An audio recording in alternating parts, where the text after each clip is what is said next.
뉴스인 2월 3일 방송 시작합니다. 안녕하세요. 저는 시사인 김은지 기자고요. 첫 번째 코너 바로 들어가겠습니다. 쏟아지는 뉴스에 어떻게 반응해야 될지 알려드리는 시간 뉴스 리액션입니다. 나경희 기자 안녕하세요. 네, 안녕하세요. 네, 그리고 새롭게 모십니다.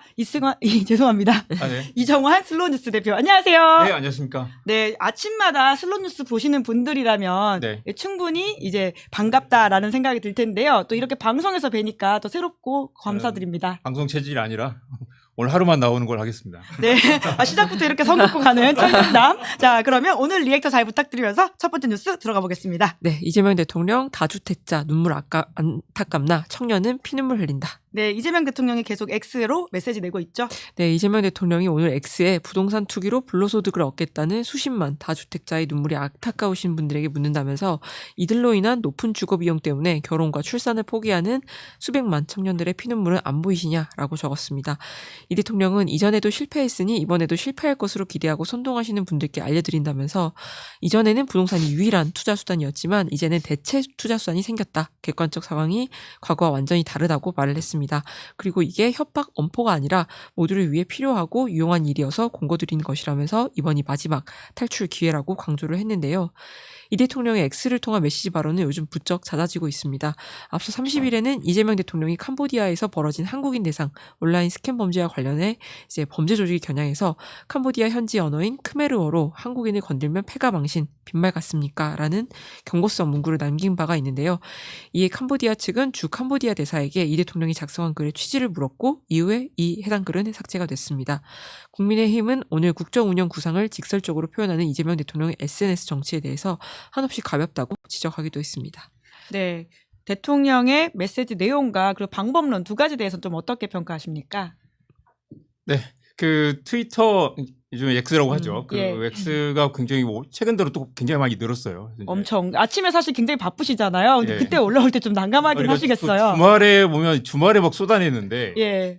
사실은 이제 뭐 그 권력자들은 또 소셜 미디어에 또 이렇게 되게 매력을 느끼기 쉽죠. 그러니까 이렇게 언론을 통하지 않고 다이렉트로 메시지를 전달하는 데다가 또 이렇게 이재명 대통령 오늘 보니까 트위터 X 팔로워가 98만 명이고요. 많긴 많네요. 페이스북이 52만 명인데 네. 정작 청와대는 7만 정도밖에 안 됩니다. 그러니까 이제 그 어떤 그 채널보다도 강력한 그 메시지를 전달할 수 있고 사실 주말에도 이번에 뭐 6개인가 올라와가지고 근데 사실 재밌는 게 각각 다 기사거리거든요. 예. 기사거리라서 그 수많은 기자들이 그걸 다 받아치고 또 이렇게 해석을 하고 쉬는 주말에 이렇게 기사거리 많이 쏟아집니다.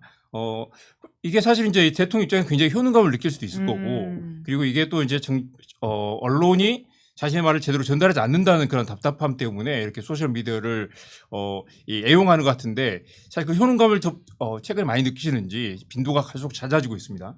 네, 이재명과 이재명의 메시지가 싸우고 있을 수도 있겠네요. 아까 뉴스가 뉴스를 덮는 상황이라고 한다고. 네. 네. 뭐 그런 차원에서 굉장히 새롭다라는 말씀을 해주셨어요. 부동산 관련 네. 책은 이제 다 만나는 사람들과 부동산 이야기를 하잖아요. 예.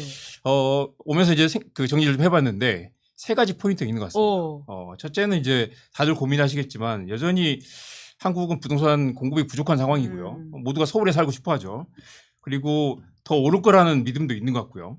또 특히 또 이 진보 정부, 좌파 정부에서 부동산이 올랐다라는 학습 효과가 또 있습니다. 세 번째는 이제 요즘 포모라고 하죠. Fear of missing out. 그러니까 나만 빼고 없어. 다. 주식도 나만 없고 예. 집도 나만 없어. 다들 집이 오르는데 이해우는 60억이 올랐다는데 아이고. 나는 뭐 하고 있나라는 이제 손해 보면 안 된다는 그런 불안감이 있습니다. 이제 이게 사실은 그 이재명 정부도 이걸 좀 답답하게 생각하고 있고 어떻게든 이걸 잡아야 된다. 예. 또 노무현 정부와 문재인 정부가 실패했던 게 부동산 때문이라는 인식이 있기 때문에 이걸 어떻게든 해결하려고 하고 또 강력한 그래서 이제 메시지를 쏟아내고 계시는데 사실 보면 이재명 정부의 메시지가 대통령 메시지가 안타깝게도 과거 노무현 정부와 문재인 정부에 나왔던 메시지가 사실 반복되고 있다는 느낌을 주기도 하죠. 예. 몇 가지를 뽑아봤는데요. 부동산 때문에 정권일을 각오를 한다. 이건 노무현 대통령의 말이었고요. 당시 200만 홍보수석이 2006년입니다. 비싼 값에 집 사면 낭패 본다라는 말을 했어요. 최근에 그 이재명 대통령 그 X 메시지가 비슷하죠. 예. 문재인 정부 때는 집 팔 기회를 주겠다라고 김수현 당시 수석이 2017년입니다. 또 부동산 정책 자신 있다. 문재인 대통령의 2021년 발언이고 당시 또 국회에 가서 문재인 대통령이 이런 말도 했습니다. 부동산 투기를 통해서는 더는 돈을 벌 수 없다는 걸 분명히 하겠다. 엄포는 엄청 했었네요. 그렇죠. 이게 네. 사실은 물론 이재명 대통령이 훨씬 더 실행력이 좋기 때문에 다를 거라는 기대도 있지만 이런 메시지가 반복되는 건 사실 어떤 뭔가 약간 조급하다는 느낌을 주기도 하고 그리고 실행보다는 사실 이제 굉장히 시장에 메시지만 계속 쏟아내고 있다는 그런 느낌을 주죠. 예.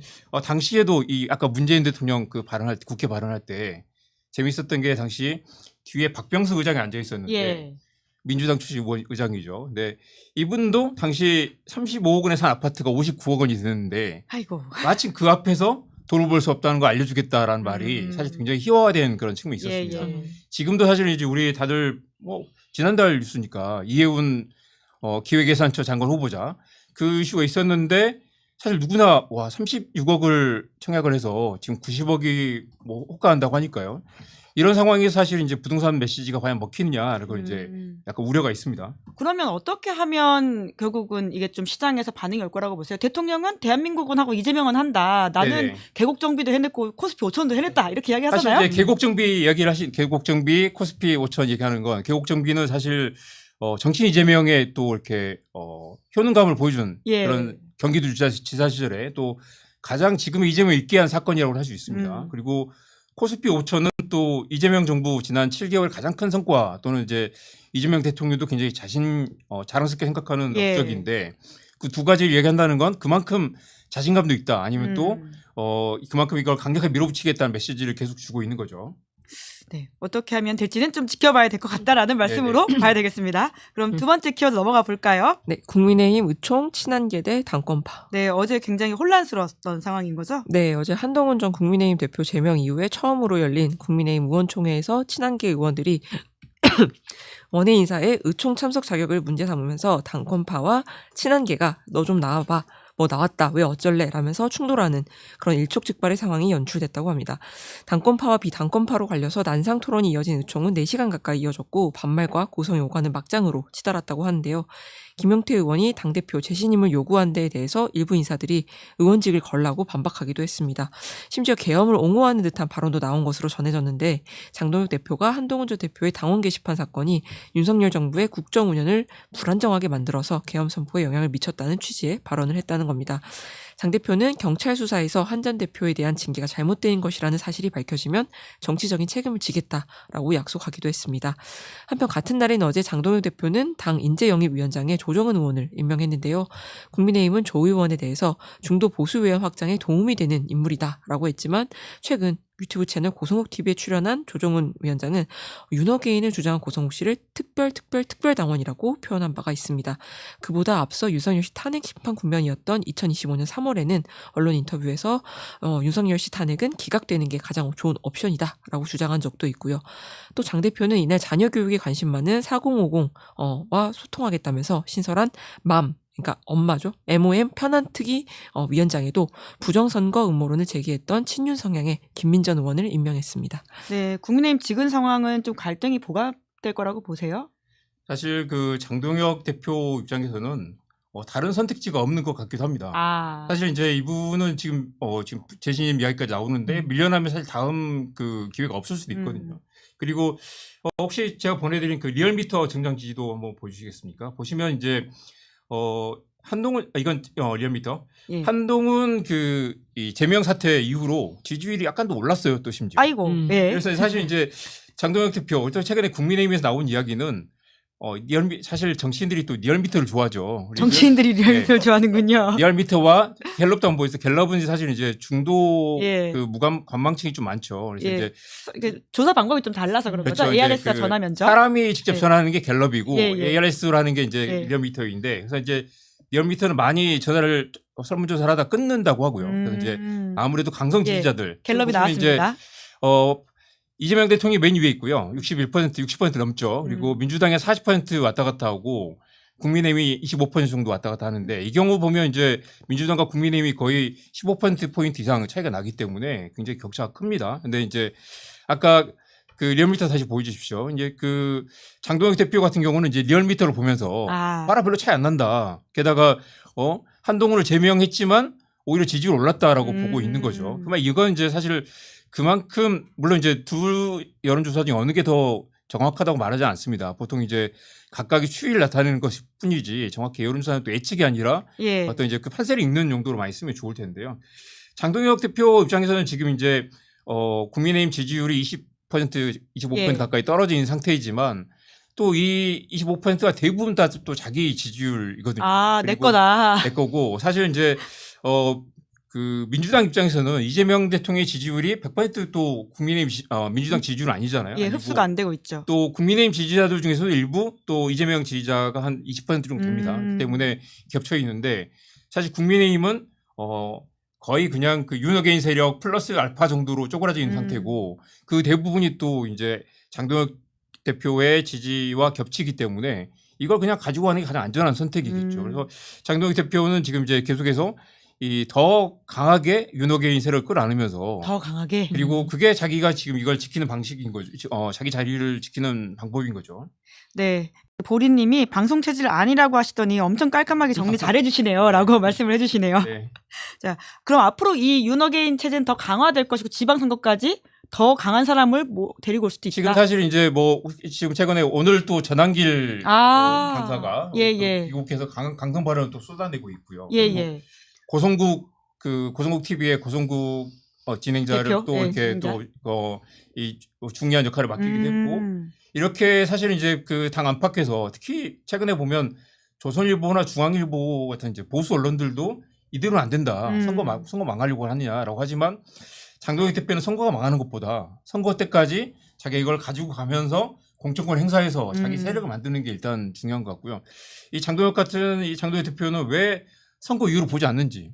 그러니까 조선일보 같은 이제 보수 진영에서는 당연히 선거 이후로 보고 선거 폭망하면 안 된다 생각하지만 장동혁 대표는 폭망하더라도 이걸 끌고 가려는 그런 지금 강한 의지를 보이는 것 같아요. 당대표가 선거 결과에는 그렇게 큰 관심이 없을 수도 있겠다라는 말씀인 것 게다가 같은데. 심지어 지금 이제 오세훈 시장도 지금 이제 장동혁 대표 물러나라는 이야기를 최근에 했어요. 예, 디스카운트가 있다 이렇게 하겠죠. 왜냐하면 오세훈 시장은 이 장동혁 때문에 자기 서울시장 자리도 지금 위태롭다고 판단할 것이고 그런데 이제 또 국민의힘 강성 지지자들 윤어게인 세력 일부에서는 또 오세훈이 저렇게 나오면 우리 나경원을 밀자라는 이야기도 최근에 있어서 근데 누구나 아시겠지만 나경원이 본선 경쟁력이 없고 이렇게 되면 진짜 폭망을 넘어서 거의 국민의힘이 와야 되는 지경까지 간다라고 하지만 이 윤어게인 세력들은 앞뒤 안 보고 완전히 직진하고 있는 상황이고요. 아마 아까 이제 우리 권력자들의 SNS 이야기를 했지만 사실 누구나 다 자기가 보고 싶은 것만 보게 되는 경향이 있고 조선일보에서 옛날 그런 비슷한 이야기를 했어요.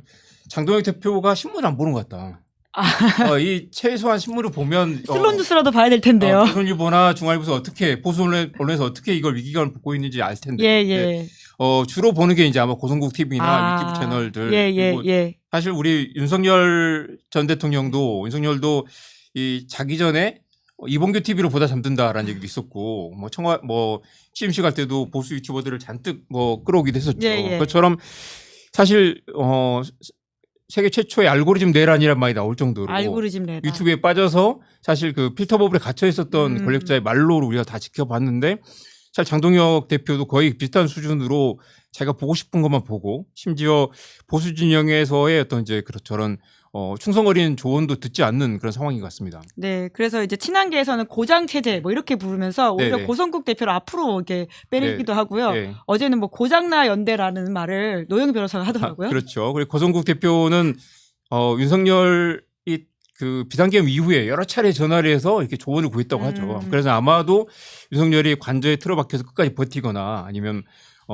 계엄이 아니라 계몽령에 따른 말도 아마 고성국에게 나온 거 아니겠느냐 그런 관측도 있었습니다. 예, 저려는 여전히 힘들다고 봐야 만약에 되겠네요. 이제 장동혁이 살려면 진짜 유승민 전 새누리당 의원 같은 사람을 경기도지사로 앉히거나 좀 파격적인 변신을 해서 중도를 확장하는 전략을 가야 될 텐데 이분이 또 지난번에 그 쌍특검을 요구하면서 그 단식을 했는데 우리 단식을 조롱하면 안 되죠. 거의 목숨을 걸고 단식을 했는데 거의 존재감 없었습니다. 다들 쌍특검은 관심도 없고 다 한동훈 전 대표의 제명 여부에 관심이 있었고 한동훈을 제명하려고 단식을 한 거 아니냐라는 관측도 있었죠. 그래서 사실 이분이 굉장히 힘들었을 텐데 그때 와서 구출해 준 사람이 하필 또 박근혜 전 대통령이었습니다. 그래서 일부에서는 이게 친윤을 넘어서서 또 친박 세력이 다시 또 어떤 주도권을 잡는 거 아니냐, 아니면 또 대구시장으로 유영아 전 의원이 나오는 거 아니냐라는 관측도 있었을 정도로 지금 이게 그 국민의힘이 사실 중심을 잃고 사실 누가 더 더 강성 지지자들이 어필하느냐 그런 형태로 굉장히 지금 쪼그라져 있는 상태 같습니다. 예, 더 극으로 갈 거다라는 말씀 주셨습니다. 다음 뉴스 넘어가 볼까요? 네, 윤석열 정부 방첩사 블랙리스트 문건 공개. 네, JTBC 단독 보도입니다. 네, JTBC가 확보한 2023년 방첩사 내부 문건에는 당시 야권 정치인에 대한 각종 정보가 담겨 있었다고 합니다. 사찰하지 않고서는 알 수 없는 내용들이 적혀 있었다고 하는데요. 특히 법무병과 관련 참고 보고라는 군 내부 문건 중 하나에는 당시 민간인이었던 최강욱 전 의원에 대한 분석이 담겨 있었다고 합니다. 최 전 의원이 법무관 시절 육사 출신 장성들의 비위 사실을 청와대에 전달해 왔다면서 전역한 후에 어떤 법무법인을 세우고 어떤 소송에 관여했는지도 파악을 했는데요. 그러면서 최 전 의원이 청와대 공직기관 비서관이었던 2018년부터 2020년까지 군 소속의 누구와 만났는지를 연도별로 이름과 직책, 기수 등을 적어두었습니다. 최 전 의원과 가까운 걸로 알려진 최강욱 라인과 같이 근무했다는 이유로 포함된 이들도 있는데 이들이 만났다는 근거는 정작 없습니다. 또 작성자, 작성일자, 그리고 결제 라인 등도 남기지 않았다고 하고요. JTBC 취재에 응한 핵심 관계자는 이 정도로 명확하게 사찰과 조작 정황이 담긴 건 아닐 수 있다는 단서를 달긴 했지만 특정인의 성향을 파악하거나 특정인을 중심으로 가까운 사람들을 파악한 비슷한 형태의 문건은 최소 수백 건이 더 있다고 말을 했습니다. 방첩사가 이런 문건을 만든 이유는 이 문서가 보안사 시절부터 권력의 핵심으로 여겨져 왔기 때문이라고 합니다.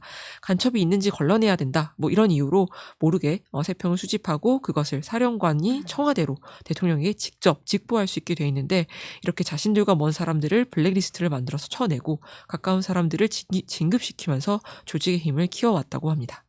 네, 아까 저희 뉴스 인트로에서도 김종대 전 의원과 잠시 이야기 나눠봤었는데요. 이 방첩사 진짜 어떻게 해야 됩니까?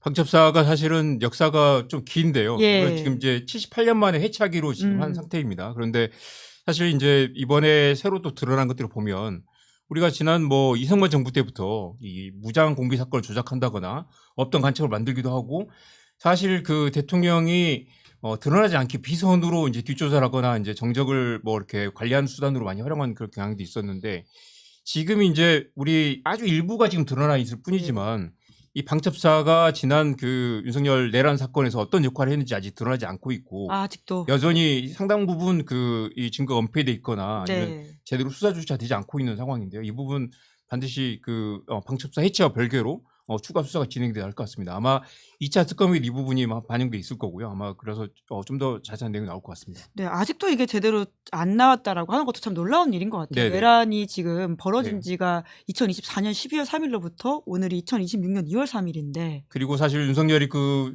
수많은 그 이 안가에서 벌였던 술자리에서 어떤 일들이 벌어졌고 윤석열이 어떻게 이렇게 폭주하게 만들었는가, 이 군과 윤석열 사이에서 어떤 이 논의가 있었는지도 거의 드러난 사안이 없죠. 네, 그런 차원에서는 수사가 좀 철저하게 되길 바란다라는 말씀을 드리면서 저희가 마지막 아이템으로는 방금 나온 속보인데요. 이하상 변호사가 감치됐다는 소식을 좀 나경희 기자가 전해주시겠어요? 네, 오늘 서울중앙지법 형사 34부 심리로 열린 김 전 장관, 김용현 전 장관의 위계공무 집행방해 혐의 재판이 끝난 다음에 김 전 장관 변호인으로 나왔던 이하상 변호사에 대해서 감치 명령이 드디어 집행이 됐습니다. 이 변호사는 법원 구치감에 머무르다가 서울구치소로 옮겨질 예정입니다. 네, 이게 너무 늦게 나온 게 아닌가라는 생각은 드는데요. 이거 어떻게 좀 해석해야 됩니까? 늦게 나온 거지만 뭐 어쨌든 뭐 예. 이렇게 감치를 했으니까요. 당시 뭐 그 우리 이 재판이 아마 기억하시겠지만 한독수 국무총리 재판이었습니다.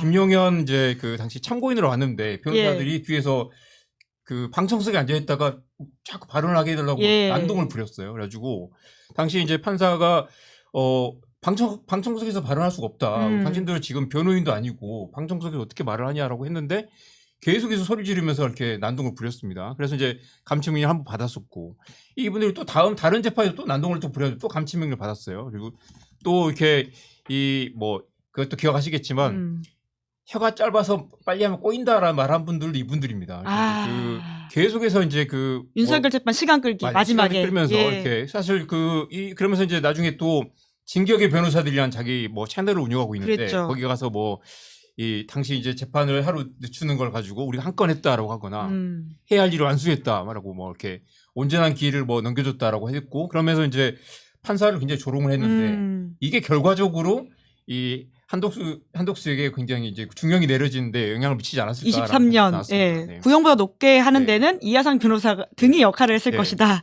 그리고 우리 라는 감치라는 말씀이세요. 표현도 뭐 생소하겠지만 예. 변호사들이 사실 그 재판 법정 바깥에서 판사를 조롱하거나 아니면 사법 권력에 대한 이런 불신을 초래하는 이런 건 사실 굉장히 위험한 행동이거든요. 예. 사실 이분들은 사실 이제 왜 그런지 이해는 될 것 같은데 이분들도 결국 유튜브에 이제 수많은 자기 팬덤들 그리고 이걸 통해서 어떤 정치적 효과를 얻거나 아니면 사실 이 감치 해봐야 지금 15 플러스 5일 20일이거든요. 20일을 아마 굉장히 훈장으로 생각하거나 갔다 나와서도 또 계속해서 이걸 이 어떤 이제 계속 자랑하면서 어떤 자기들 뭐 어떤 이제 정치 효과를 얻을 가능성이 높습니다. 네, 댓글창에도 그런 비슷한 의견들이 있으신데요. 예수 코스프레 하는 거 아니냐라고 하는 것인데 이제 그럼에도 불구하고 계속 감시해서 이야기를 좀 드리도록 하고요. 오늘 해보셨는데 어떠셨는지 마무리 인사 부탁드리겠습니다. 너무 시간이 짧죠? 짧네요. 이렇게. 사실은 뭐 이렇게 깊게 들어갈 얘기가 많이 있는데 예. 재밌었습니다. 네, 다음에 또 나와주실 거라고 믿으면서요. 저는 또 내일 아침 뉴스, 그 슬로우 뉴스에서 이정환 대표님 뵙도록 하겠습니다. 그럼 두 분 수고 많으셨습니다. 고맙습니다. 네, 감사합니다. 네, 2월 3일 뉴스 리액션 여기까지 하고요. 저는 잠시 후에 장성철의 나는 솔로로 돌아오겠습니다. 오늘의 옥수는 누구일지 기대해 주시면서요. 기다리시는 동안 구독, 좋아요, 알림 설정 부탁드리겠습니다. 고맙습니다.